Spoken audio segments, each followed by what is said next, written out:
Hi, everyone, and welcome to this amazing session. First of all, I want to say thank you to NAHJ and CBS News, everybody involved in putting this together, Veritas, of course, and all the people behind the scenes that are making sure that this happens and happens live and hopefully goes off without a hitch. But it's technology, right? So bear with us all as we continue to move through the session. But as you saw, I am so thankful to be joined today by someone very special and obviously very important to the Latino community. So first, a quick introduction of who I am. My name is Mireya Villarreal. I am a national correspondent for CBS News. When I'm not out chasing hurricanes or wildfires or doing stuff on the border, I try to get as involved as I can with either NAHJ or with mentoring within CBS News as well. So hit me up on Instagram, The Real Mireya Villarreal, or on Twitter as well, CBS Mireya, if you want to chat and connect. So now I do want to introduce the real person that we are all here to see and listen to and really gain some awesome knowledge from. And that, of course, is Isabella Casilla Guzman. She is the 27th Administrator of the U.S. Small Business Administration. I am going to read your bio. I'm going to read some of it at least. But first of all, thank you so much for joining us. We love having you here today. Oh, thank you for having me. I'm so excited for this conversation. And I do want to give you a true introduction because I want people to understand really how much of a badass you are. So excuse my language, but from one Latina to another. Yes. So I just want to run down some of the notes that I've taken, and then I'm going to pick your brain a little bit and we'll have a real fun conversation. Do you have any coffee or alcohol near you? You don't have to tell me which one. You don't have to tell me which one. I do. Good. Okay. Something that soothes you during this. So just to kind of give a rundown, you are the 27th Business Administrator of the U.S. Small Business Administration. You represent 30 million, which is a lot, small businesses around the country. And you are committed to helping small business owners, entrepreneurs start and grow and be resilient, especially in the economy right now. But previously, you definitely have some previous going on in your bio as well. You were with the administration before as a chief of staff and senior advisor to the Obama-Biden administration. You were an entrepreneur yourself. You also earned a bachelor's from just, this small college called the University of Pennsylvania Wharton School of Business. Just laying that out there.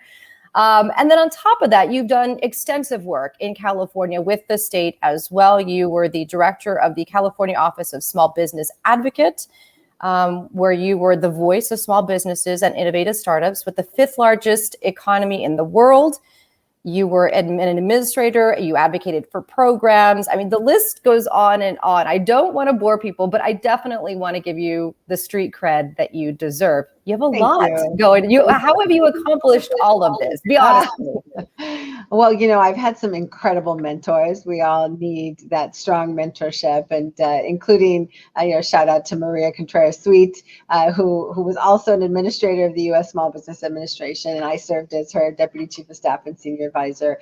But a long time ally of mine and champion of mine, who I truly appreciate. And I think that's been what's special. And it started with at a very young age. My dad's an entrepreneur. So working with him and his small businesses, I think inspired me. I always, strove to be as successful as him and work hard and diligently. And, I'm glad that you're impressed by my resume. It's really sweet. Well, on top of that, I'm glad that you actually mentioned that, the idea of your father, your family, and that influence in your life, because I think for Latinos especially, that is such a huge part of what pushes us and drives us to do better. It's always what can I do better for the family? That I saw what my parents did for me, but I want to one up them, But what I love best about you as well is that you are a Texan. Be honest. You are a Texan, girl. You need to own this. California cannot claim you. Give me a little bit of your personal background as well. How long were you in Texas? And how did you guys end up moving to California? Well, and I hate to burst the bubble here, but I was actually born in Burbank, California. But my family is all in Texas, from Texas. My mom and dad are both Tejanos, many generations. But they moved after my dad went to Tuskegee Institute and graduated there with his vet degree. they moved to California. He was just seeking that California dream at the time, and 1969. And so I was born 1970, right after they moved there, and grew up, around east side of LA County, Montebello. Went to school in Montebello and East LA and Alhambra and that whole area. So we've now I'm really a Californian. So you're not going to claim Texas at all. All right, I'll back off. I did. I'm both family roots. I really love your family's history and background, especially coming into the United States from Mexico as immigrants. How did that influence maybe not just necessarily you, but maybe your father as well, your family, and how they viewed the idea of the American dream?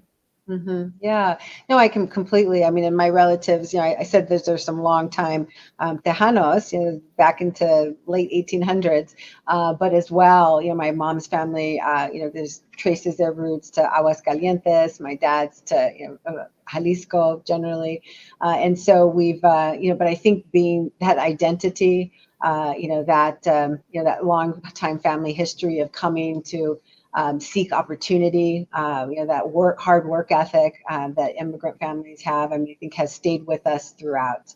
And I know that the struggles that my family broadly has had, has stuck with me in the stories that my mom and dad have told me. And I think, I always want to live true by those examples that my forefathers set for me in terms of just, working hard to be part of the American dream. I'm glad. I mean, that's something that I think is really important to point out, because I would imagine that, being a business owner, in the 60s and 70s, 80s even, I mean, not easy, but especially for diverse communities. And I would imagine for your family. Talk a little bit about those struggles that you just mentioned right now that maybe that your family went through. And I will also mention that I would imagine you went through that as well as a small business owner. So explain to me a little bit about really what your father, your family went through, what you saw and experienced. Yeah, my father, started his first vet practice when I was just 1 year old, in East Los Angeles, and eventually added more and more practices, and so he had multiple offices around the East Side, and so.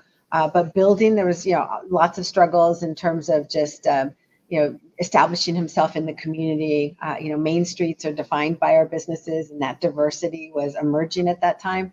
Now, the face of entrepreneurship is highly diverse. Latinas are starting businesses in particular at such high rates. But of course, there were barriers to opportunity, barriers to capital that he had to overcome, and just be persistent constantly, not accepting no, and just keep on moving on until you get to that yes. And so I think, that determination, that grit is what I think we all carry with us when we look at our parents' struggles as well as some of our own, because I can point to examples as well. When I was in high school, I had aspiration to go to business school and as an undergrad, which I ended up at Wharton undergrad, but my college counselor, thought I had to lower my standards. And, even though I was in honors classes, it was immediately like, well, what else could you potentially do? Because maybe that's shooting a little bit too high. So I was determined at that point to get into Wharton, in which I did. But it's just, I think that that resilience, that willingness to believe in yourself and have your family's belief in you be what drives you. How did you deal with that? I know that you kind of talk a little bit about the grit, but as a teenager and facing that kind of a struggle, we have a lot of young journalists hopefully watching this session today. How do you kind of get past that initial no, especially so young in your career? Mm-hmm. Yeah, I do think my mom is an incredible role model for me. And she was a teacher. She became a teacher, later in life, first raised us and then became a teacher. And, just always, believed in us like so wholeheartedly. I think it gets me choked up just thinking about her. But, she's, I think that's what I always rested on. And she was a fighter. She's very determined. If things weren't going our way in school, I remember she was the first to speak up and, speak up on our behalf, which, isn't always typical. And talk to the principal or talk to the teacher. And so I saw that in her, and I found my voice really with her. It's funny that you say that because every time people talk about their moms, I always say, like, if you want something done right, you got to give it to a Latina mama, because they will get it done and scold you at the same time that they're doing it, and I, just to share a little bit as well, my mom, she was a teacher, a longtime teacher as well, but she went back for her master's degree. And I vividly remember as a young kid, probably 8, 9 years old, sitting outside her master's classes as she was inside taking her master's, class, and just being like, why are we here? It wasn't until later on that you realize really how much your parents push themselves while they're still parenting. I mean, that's incredible. That's an amazing story. I love that. I mean, I think, in tow with children, the mothers are going to achieve. So my mom went back to school, after she raised us to get her bachelor's and then become a teacher. So it's great to hear those stories of women accomplishing great things like that. Did you quickly move into the world of business, entrepreneurship straight out of Wharton, or what was kind of your path after there? Because I will tell you, Googling you is very difficult. It wasn't as easy as I would have expected, and I do a lot of snooping online for my, for work.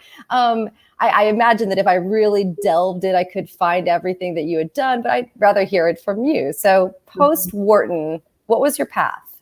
Yeah, I actually was recruited and went to Procter & Gamble in Cincinnati, Ohio. So I lived there for a bit, but I did get homesick and wanted to come back to California, and also just wanted to work in the small business space. And so I actually went and started working with the family firm, the family business, and with my dad directly in his practices, building up the practices. He was trying to break that $1 million glass ceiling for each of the practices, which I know is such a hurdle for Latino-owned businesses.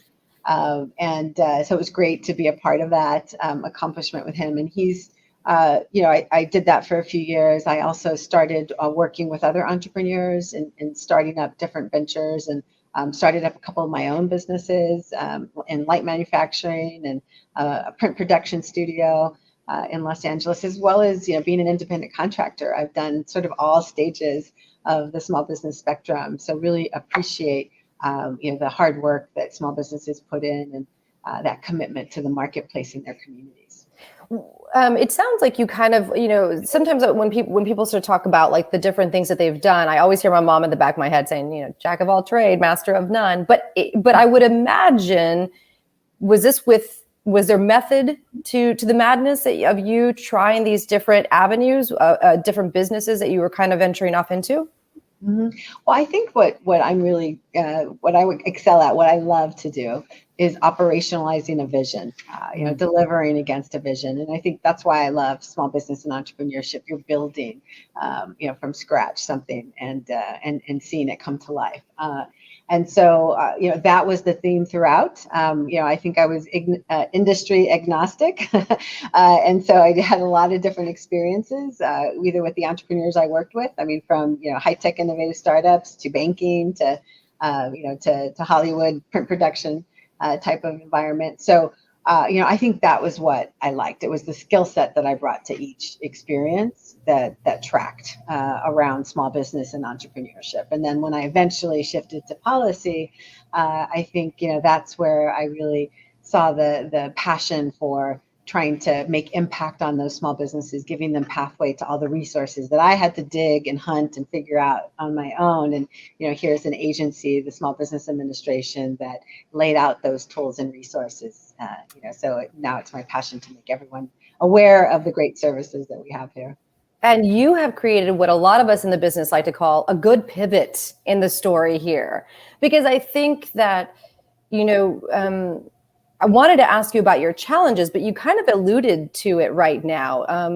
As an entrepreneur, was capital, was money, was finding the backing, was that the biggest challenge? Or did you have other challenges? Like, for example, people didn't want to deal with Latino business owners, or you didn't have an experience. What were some of those challenges that pushed you into the world of like, well, I don't want to just do it. I also want to help other people do it as well.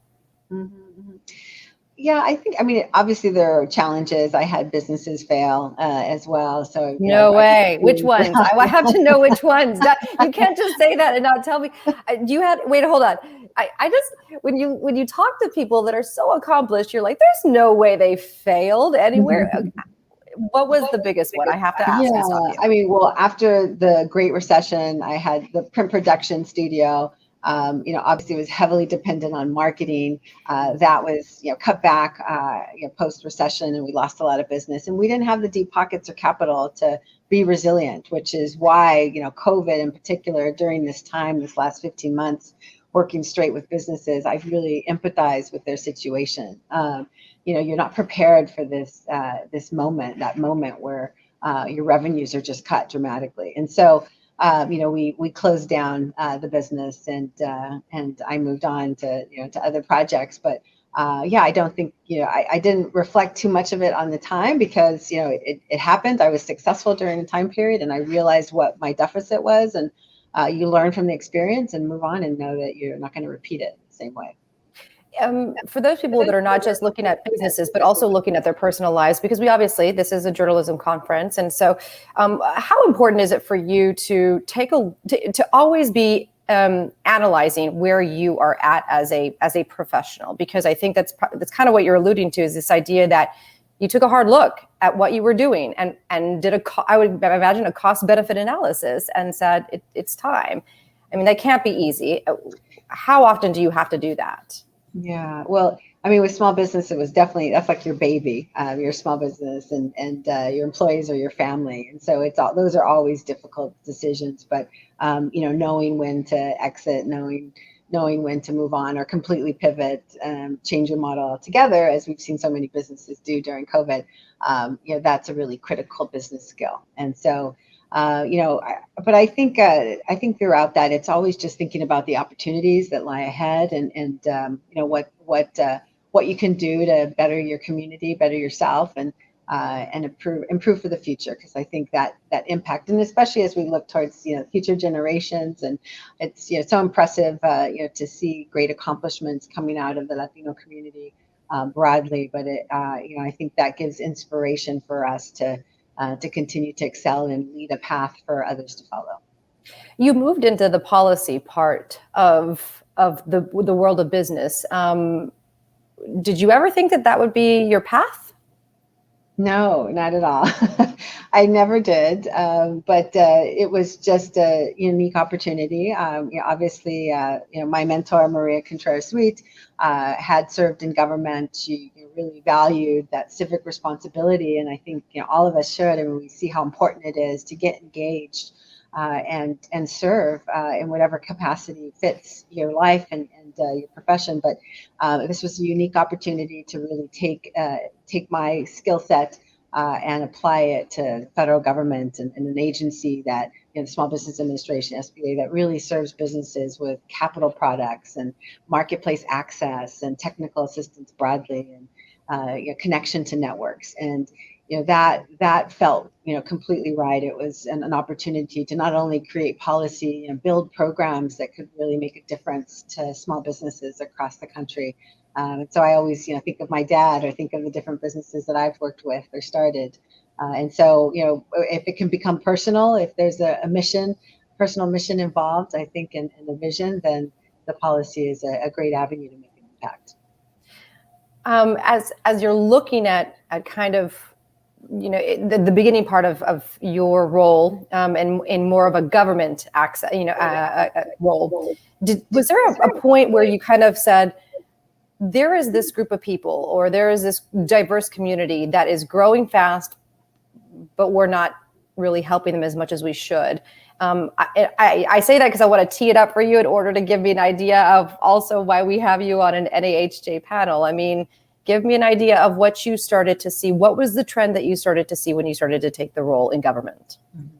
Well, there are opportunity gaps, capital gaps that exist for underserved communities, and especially people of color, and that historic, inequity that exists really limits our growth potential across, minority-owned businesses.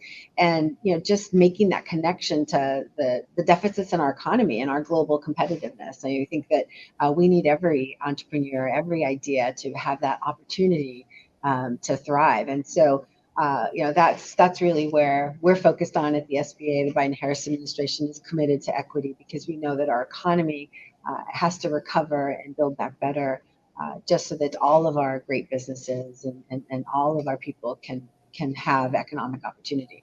And so with, minority-owned businesses, women, veterans, rural populations, LMI, low to moderate income populations, we see those deficits and those glass ceilings, for lack of a better word, that they hit, in terms of revenue creation or job creation. Small businesses create 2/3 of net new jobs and employ half the private workforce. And so it's really critical that we make sure that all of our businesses have the tools and resources to grow their businesses. And I think definitely that's what our focus is, and that's what drives me as well every day. And that's personal, of course, but it's also an economic imperative. I think that's a good transition into, because I think I also, before we move to your role really within the current administration, I think it is important to point out, really a lot of the work that you did, a lot of the accomplishments that you had while you were in a fairly big role as well in California. One of the articles that came up that I read a lot about and really was intrigued by, it has to do with a focus on funding and capital for Latino-owned businesses, but also this concept of an incubator and why that was so important, especially to Latino families. For those people that don't know business, that don't understand entrepreneurship, if you had to explain to them where I'm going with this, how would you kind of break it down simply?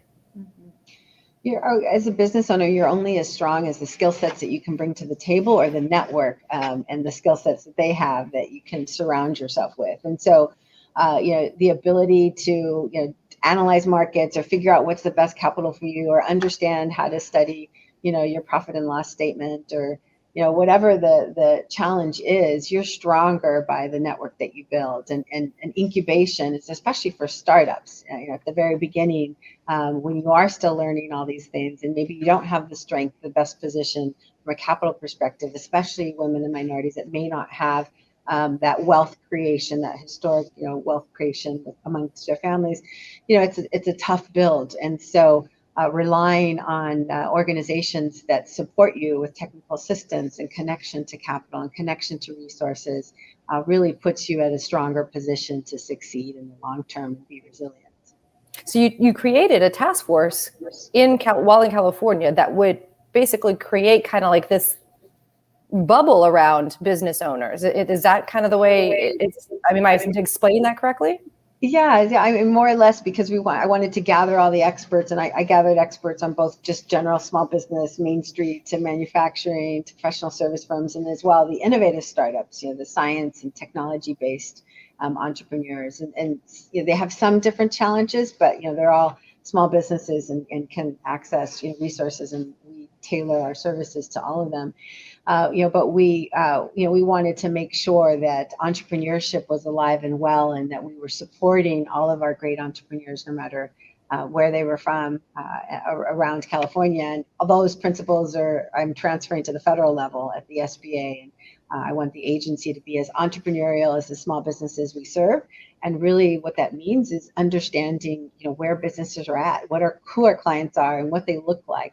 Especially post-COVID, so much has changed about their businesses. Maybe they have more debt, they have more challenges in recreating their revenues. And so, we want to meet our businesses where they are. And that's similar to what I was doing in California, is just trying to understand the businesses, the challenges they were facing, and create opportunities. And you use the C word, COVID. So we got to go there now. I was waiting for you to open that door. I would imagine, listen, and we know the big states were hit hard. You were in California when COVID hit. And on top of that, you were in California when COVID hit and handling the world of business. Right. Was this the worst that you had seen? You went through, like you said, the recession, the 2017, 2018 timeframe. You were a business owner then. But is this the worst that you've ever seen for small businesses? Yeah, and you could feel it. Small businesses were desperate, very frantic. There's so many unknowns. All of them were in a predicament of not knowing when they were going to be able to reopen, if they were shut down completely, how they were going to, pay their employees, you name it, all these challenges. And not only was I the director of the Office of the Small Business Advocate, but I was also the economic recovery support function for California's disaster recovery framework. So it was in there from the beginning, looking at it and always from the view of the small business and business recovery. It was very devastating to hear the stories, and it was great to see philanthropy, private entities, governments respond quickly, especially local on the ground, as well as the state. We developed some programs to support our businesses to fill some of the gaps. As so many businesses were challenged with accessing relief quickly, it was often gone in a hot minute.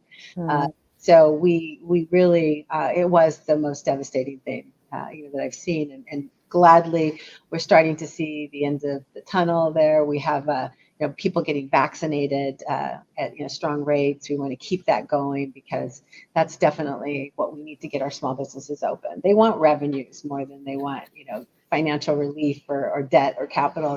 They always want the revenue, and so as much as we can get people back together, get them vaccinated, and get them back together, that'll benefit our small businesses. As much as you can reveal to us, because I know a lot of it is conversations being had behind closed doors, but for a state like California, for example, where you saw some very strict guidelines through COVID, complete lockdowns for long periods of time, and the impact that made on businesses, I would did you find yourself in a difficult position of having to advocate to reopen, despite knowing how bad COVID is, and maybe continues to be? Of course, there's always a push and pull with, health being paramount in the state of California. We got hit very early. We wanted to make sure that we could battle COVID strategically. And so that, Governor Newsom always, put that at the front of our priorities. And so, obviously we were trying to help small businesses at the same time, provide relief. And provide support for them to adapt and pivot. And we saw innovation in government, especially locally, where they were able to, provide al fresco dining for so many restaurants. And now at the SBA, where we provided the Restaurant Revitalization Fund. We distributed $28.6 billion to those hard-hit restaurants, food and beverage businesses. We saw firsthand how much need that they had, and we were pleased to serve over 100,000 of them with that relief plan. I think, my learnings from California really helped motivate me for distributing the American Rescue Plan. President Biden was committed to making sure that we recognize that we're still in a disaster and our small businesses needed help. And we made sure that we could provide it through these important programs that are available at the SBA. And I want to encourage everybody that is watching us right now to make sure that you guys, if you have questions for either one of us, please send them in the chat zone of what you're watching, and those will get filtered to us. But we would love to encourage people to ask you just about anything within reason. Hopefully it's more geared towards Latinos and businesses, but you never know. So just to remind people, if you have questions, send them our way now, and we will either weave them into this discussion or hit them up at the end. So I do, what you did in California, I think you're right. No, I think you're right. You are right in saying that clearly sets you up for understanding really probably what the rest of the country was dealing with. But I also think it's important for us to point out the elephant in the room, which was what we were hearing so often, but maybe didn't get to, especially as journalists, do enough stories about, which was the effect that the pandemic had on Latinos.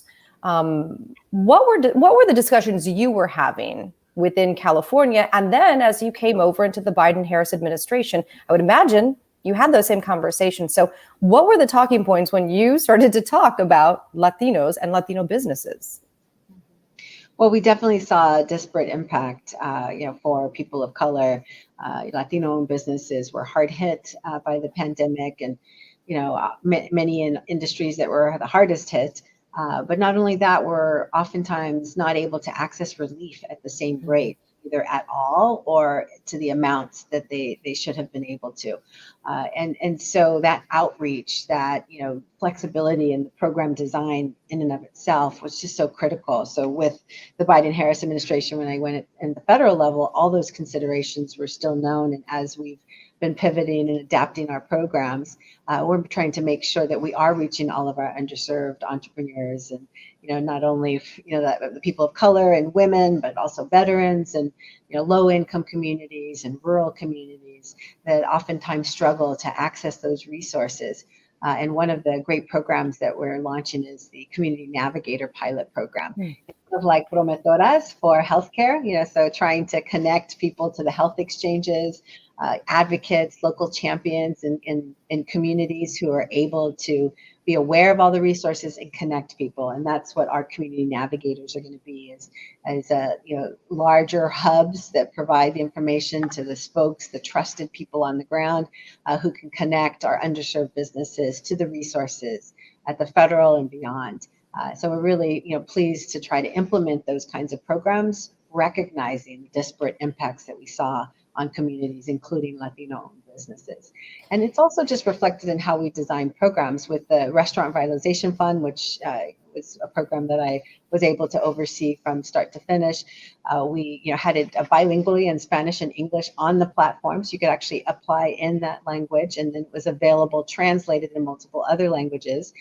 We had a multiple outreach to over 100,000 individuals, and we included that in multiple languages. And we wanted to make sure that we were meeting businesses where they are, and that includes authentically to communities who were underserved.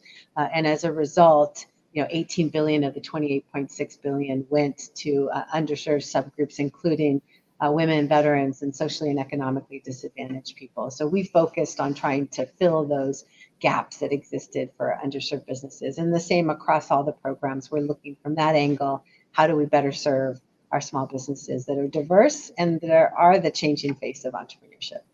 Was it difficult for you to have that discussion about the gaps? Because you mentioned it a few times, right? So, and we saw a large discussion about education gaps, technology gaps, for example, for children in school.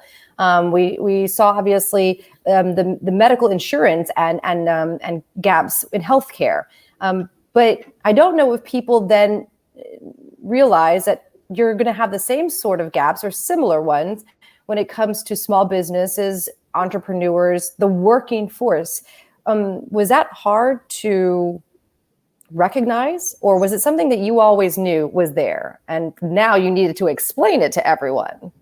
I think that the advocates always knew that it was there. And so I was aware, and we had studied it extensively in California, especially those capital gaps. And so, but it became especially clear during PPP when the Latino-owned businesses and other minority-owned businesses and smaller businesses could not access the program directly. What we really tried to, think about with all of these programs is that, our small businesses, education gap is relevant because there's financial literacy gaps. Maybe there's not, full understanding of the paperwork, the information that you need to provide. So how do we simplify and support through Community Navigator and other type programs, those businesses? And, so those are all the considerations that come into play, the wealth gaps. Maybe people, don't have the assets to access capital in the same way. So how can we, get creative and make sure that there are on-ramps for these businesses to start? And so all of those things are, things on the table that we're considering. And President Biden's Build Back Better agenda really focuses on, building the future economy for America that leads to our global competitiveness. But for small businesses, that truly means strengthening those ecosystems, the infrastructure, so that we can support our small businesses with the capital that they need, the access to markets that they need, and the networks that they need to thrive. And if I heard you correctly, really, I'm not oversimplifying it, but as you were discussing, like how you get this information to the people that need it most is through, I'm just going to say, like, influencers to some extent. You guys are going the influencer route. You're taking people that are trusted in the community rather than a talking head, for example, and you're allowing those people who are trusted to deliver the message. Am I saying that correctly? I think that's a great way of looking at it, because those are individuals, that we've seen come out during COVID, folks who have that network trying to share information locally. Because, maybe the government's not as approachable to all communities. We know it's not. And so how do we, if we can't immediately correct for that, how do we also create surrogates that are there in the community who can speak on our behalf, know about the programs, and connect people through that trusted source? It's definitely something that we want to do going forward.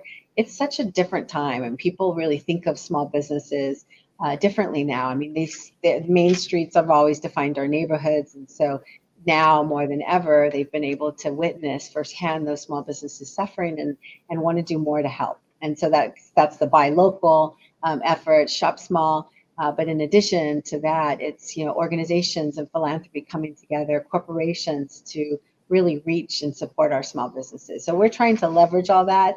30 million small businesses with new ones coming on board every day. That's hard to reach. And so we need all of the private partners to help us achieve that. During the pandemic and even afterwards, right now, as we're talking about vaccinations, for example, we've seen a lot of governments, local and federal for that matter, but a lot of local governments especially, really teaming up with school districts and schools, because that seems to also be a place of trust and of safety. In a lot of ways, that's what people think about when they send their kids to school, obviously. Is there any sort of future plans for the SBA, for any of the programs that you guys are talking about, working on, to have businesses and maybe even schools or school districts kind of work together in moving forward? That's a really interesting point. I mean, they definitely are oftentimes, wrapping around services at that level can really help, not only the students, but the parents and thus the family, grow together. Where President Biden's approach is a whole of government approach always, as we look to achieve the economy of the future. And I know that so much wrapped into a business's success is dependent on the care economy, on education, workforce issues. And so I will look to partner to see how we can better strengthen opportunities, but really the Community Navigator pilot program, which is open to governments, tribal entities, nonprofits, those are the folks who can figure out stronger collaborations on the ground, and that might engage schools to be able to reach out to small businesses. So we leave it to those trusted local sources to come up with some great concepts for our Community Navigator pilot program, which is, the deadline's coming up soon. I think it's July 22nd, but at sba.gov, it's definitely an interesting idea. And I want to make sure that I say this 3 more times, because I've heard that if you say it 4 or 5 times, it sticks in your mind, because we do have a lot of journalists on this session right now that are always looking for new, fresh ideas. Tell me the name of the pilot program again, so that they can write it down and know that this is a potential story idea for these communities. That's great. The Community Navigator pilot program. The Community Navigator pilot program. Did I say that correctly? That's correct. Okay, I'm going to say it one more time. The Community Navigator pilot program. That is such an important message to put out there, because 1, it's new, but 2, it is a completely new way of reaching communities in a very unique way right now. So kudos to you on that one. I do want to talk a little bit about SBA. We need to point out the fact that you were just sworn in March. I mean, we're talking about a lot of these things because you've done a lot of this in your career and also when you were in California, but really you've only been in the job officially since March. Is that correct? That's correct. Yes. What did you walk into? I mean, listen, when either, did the president call you up? Did he say, bring, bring, hi, we need you to take a hold of this big old mess? No, I'm just joking about the mess part. But you know what I'm saying? Like, we've got challenges. Right. What was the discussion? Who gave you a call? And was there any hesitation? I was so honored to be asked to serve as the SBA administrator, and even to be considered at that level on an area that I'm so passionate about. I was just thrilled. Obviously, I know I've read that this is one of the toughest jobs in government, and I believe it is, just because small businesses, they're so large, in in terms of their numbers. I mean, they are giants in our economy, I like to say, and sometimes without even realizing it. And so really having a strong voice and advocate who can design programs and implement and do the outreach that's necessary to help them is something that, obviously I'm committed to, and the Biden-Harris administration is committed to, especially when looking at equity. It has just been a few months, but I walked into an agency that is completely transformed. It's gone from a $40 billion, more or less annual portfolio to over $1 trillion in relief. So grants, loans, and all sorts of programs to support small businesses during this time have been rolled out. And under my purview as well, additional relief under the American Rescue Plan. So ensuring that PPP through the very end was able to get to the smallest of the small businesses and diverse businesses as much as possible. And the Restaurant Revitalization Fund, making sure that we got that out quickly. And within weeks, we dispersed that $28.6 billion. And then as well, the Shuttered Venues Operator Grant, we had to turn that around and start to get the funds out quickly. And we're now, supporting, businesses strongly, with over $7 billion dispersed. And so we're really excited about being able to get this relief to impacted businesses, but there's more on SBA's plate in terms of developing for recovery and for the future. Including our economic injury disaster loan. I mean, while PPP is into the forgiveness phase, we are really looking at what opportunities exist for small businesses to access capital to keep going, because we still have, some are estimating up to 6 more months before they can get back to normal. And until we can all get back to normal, get vaccinated, get back to normal, we need to continue to support our small businesses. And so we're excited about the opportunity to disperse these low costs, long-term debt programs, the economic injury disaster loan programs, and the supplemental grants that exist and targeted advances that exist around it. And so we're looking forward to just continuing to work. We have field offices around the country, resource partners around the country that all these folks can, everyone on the ground, small businesses can connect to, and eventually our community navigators, which once we roll those out by September, we'll be able to have more people on the ground sharing these resources so that as we rebuild our economy, we can connect those businesses to the loans that they need, the investments they need, the grants they need for innovation, as well as the opportunities in the marketplaces. You obviously have such a positive way of looking at all of this, and I would imagine that it reflects in really kind of your management style. But at the same time, I think there has to have been some challenges for you, or there are some challenges currently. I mean, we have heard on the front end of this, when there was relief that was coming out, that you kind of mentioned it a little bit. It was the idea that we saw a lot of big businesses, big corporations that were filing for help during the pandemic. And the small businesses, especially a lot of the diverse communities, weren't getting the help they needed or weren't getting the help fast enough, right? So have you guys talked a little bit more about safeguards that might be put in place moving forward to make sure that the help goes to those that maybe are needier? I don't know if that's everybody needs, but there has to be some communities that definitely need it more than others. We've been really committed to making sure that we, are helping those highly impacted industries as well as the smallest of the small. And so, within the Restaurant Revitalization Fund program, for example, we had small business set-asides because we knew that program would go quickly. There were priority focus areas that Congress had outlined for women and veterans and socially and economically disadvantaged businesses.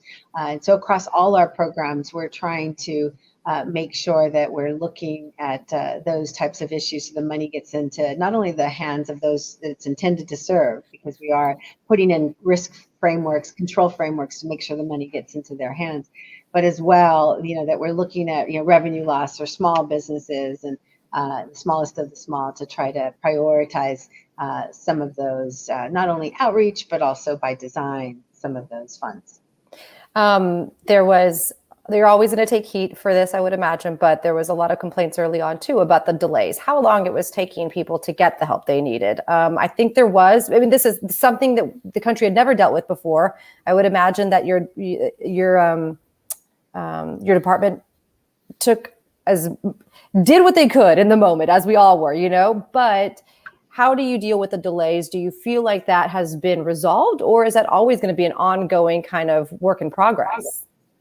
Well, we've had to get smarter about how we leverage technology at the SBA. I mean, obviously, we grew in that scale, the 40 billion to a trillion, but we obviously couldn't do that with the number of employees. So we're still a small, lean team, a very mission-focused career civil servants that have either been small business owners or just have a passion for it.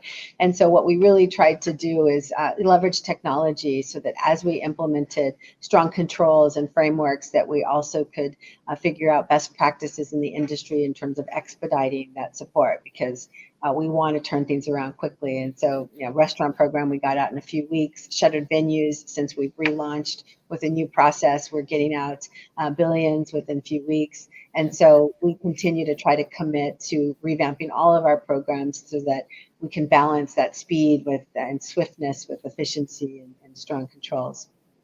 The other question I had that has to do a little bit with some of the challenges is the idea of what we've all seen more recently. It's just getting people back to work. I know that you talk about the programs for the businesses themselves, but is there any sort of program or any sort of guidance that you or your administration, anybody in your department that are giving businesses on how to get people back to work? I mean, what are we telling people to do this?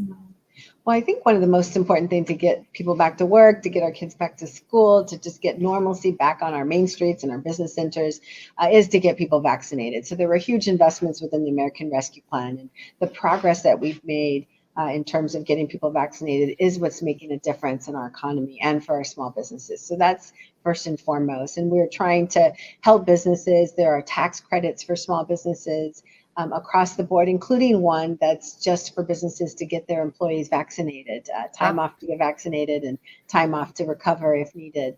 And so we know that they're leaders in the community. They often are giving people their first job. And so the opportunity for them to help improve vaccination rates is really important. I know that above all else, the relief has been really critical because it's enabled many businesses to support workforce attraction. It's been a tight marketplace. In business, and people are trying to get back to work, getting their kids in childcare or back in school and getting vaccinated and feeling safe again. But as we go through this transition, businesses are being competitive, and that relief has been really helpful.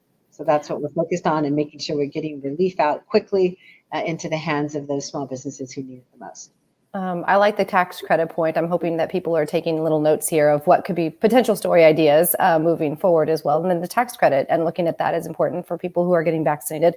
And also the idea that you guys are really encouraging them to apply for these programs so that they can be competitive with salaries that could entice workers to come back to work. So I'm going to actually kick off, even though I've been the one asking all these questions, I am going to kick off the question part of this discussion, because we're actually towards the end of our time here. We have about 10 more minutes left, 9 minutes if I'm looking at my clock correctly.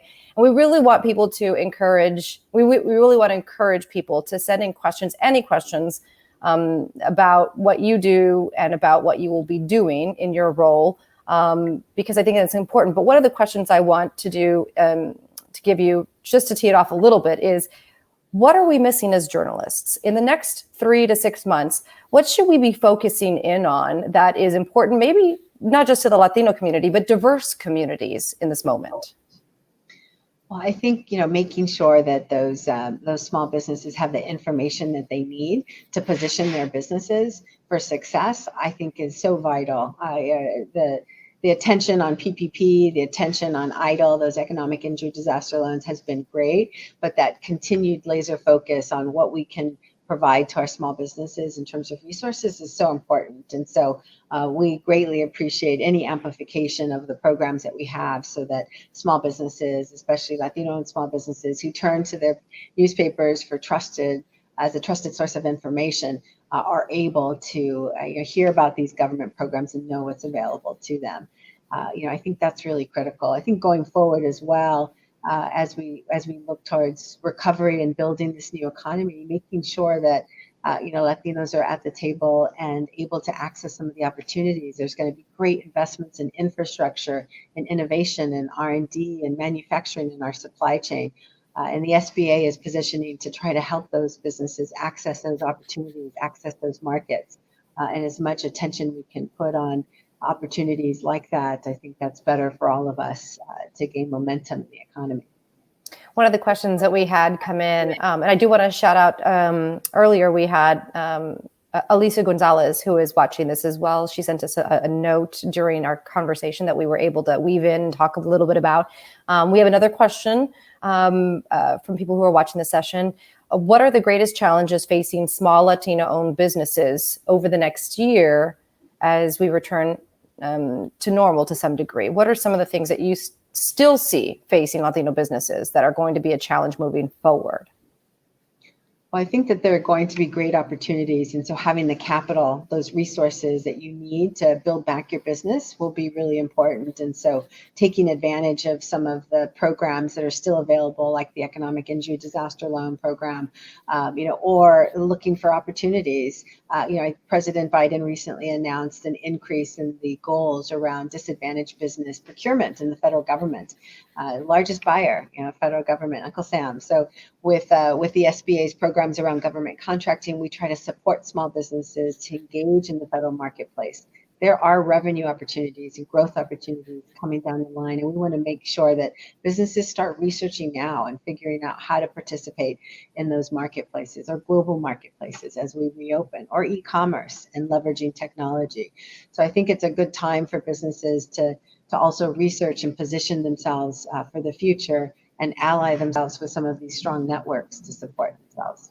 Do you feel, one of the questions we have coming in is, do you feel that Latina small business owners face more unique challenges or different unique challenges creating their businesses maybe than men, for that matter, or men that are not of color? We do know definitely that there are disparities that exist for women as well as people of color, and African-American women-owned businesses and Latino-owned businesses are growing, both of them at such high rates. They are leading on those rates of entrepreneurship, and they do face unique challenges. And one of them, frankly, and we've had this conversation around tables across America for the past 15 months, but it's the care economy. And so many women entrepreneurs have had to balance and juggle, caring for their families and being a teacher online and everything else. And so, the president's Build Back Better agenda includes critical investments in the care economy, because we need our women entrepreneurs to have that capability to seek childcare and also pursue their American dream of entrepreneurship. One of the other questions we have, thank you for that, by the way, because I think that's very unique to point that out. I think it kind of gets lost sometimes in the shuffle, how much women have done during the pandemic and continue to do. But it does affect really businesses and opening them up or shutting them down for that matter. So thank you for pointing that out. One of the questions we have, how are grants or other types of opportunities for capital being promoted to the Latino community or folks that may not necessarily have informational resources or access to that information? We're trying to get as creative as possible and working with industry groups or local chambers and now these community navigators that we hope to deploy to get information out. There's one program in particular that I love to always highlight because it's for innovative startups or like science or technology-based firms who have a great idea that they could potentially get a grant from the federal government. Small Business Innovation Research Grant. And so SBIR.gov has information about it, but we do an SBIR road tour, an actual bus tour that we take across the country, and we try to focus on underserved communities. And so universities that have, dense populations of Latinos and African-American businesses or women's groups. And so we're always trying to be creative about how we can reach communities that have had challenges accessing our resources or that we need to build back trust with. And so we really look to local partners to help us in that, but feel that we're making progress by the type of outreach we're doing. I also recently relaunched the Council on Underserved Communities. And this group will be a critical voice in helping us design and implement and do outreach to underserved communities so that we can make sure that they also have the tools and the backing to support their great ideas. I didn't realize that program had been shelved. Is it difficult for you when you come into this kind of a department that is being so heavily relied on right now, and realizing that you had to, you mentioned right now the trust factor, but did you have to come in and really adjust people's morale, give them support and encouragement, and kind of change their mindset with this new administration? I do think people are really hopeful right now because of the excitement around the Build Back Better agenda, the the infrastructure framework, the American Jobs Plan, the American Families Plan, and then in the past American Rescue Plan. I think that all those things give us hope for the types of investments that are needed in our economy for us to grow and position ourselves for global leadership. I think that what's important to know about the SBA is that we have an incredible civil service of employees who are so mission focused. And so, I didn't know what condition they'd be in after 15 months of really, working so hard, or 12 months actually when I came in. But they are still so committed to developing new programs and just helping small businesses. And I think, that's often lost, but I think that's a story there. Just that commitment to serve and work in the federal government. We're always looking for great new talent, and we need diverse voices at the table. And so it's just remarkable the amount of work that they've done and continue to. Well, I hate to say it, but our time here is just about done. And I do want to make sure that I give you an opportunity just to wrap it up for us. And then I will say our final goodbye. But if there is anything I missed, or if there's anything you'd like to say, you got about a minute, girl. So have at it. Well, just to know that, SBA is here to help with so many different resources. SBA.gov, or through our district offices or field partners. We have so many specialists who can help you, whether it's on capital front, or with loans and investments or grants, and then as well with technical assistance, with accelerators and other resource partners to give you the tools you need to succeed in your business. So I just implore on everyone to make sure that the word gets out there for small businesses to connect to these resources, and trust that we're here to be very customer first and equitable in our approach to helping you survive and thrive. Well, thank you so much again, Isabella Casillas Guzman, for joining us. You do not have an easy job in front of you, but I would imagine if it was easy, you wouldn't want to do it. So thank you again for joining us, especially in your very busy role as the administrator of the Small Business Administration for the Biden-Harris administration. So thank you again for joining us today. And I think our time is up. So we appreciate it. Thank you all for joining us on today's session. Of course, this is going to be put in a very special place. So if you missed it, or if you only caught half of it, or you want to share it with someone, please do make sure to tag myself as well as Isabella. So thank you guys for joining us, and we hope to see you soon. Bye. Thank you. Thank you.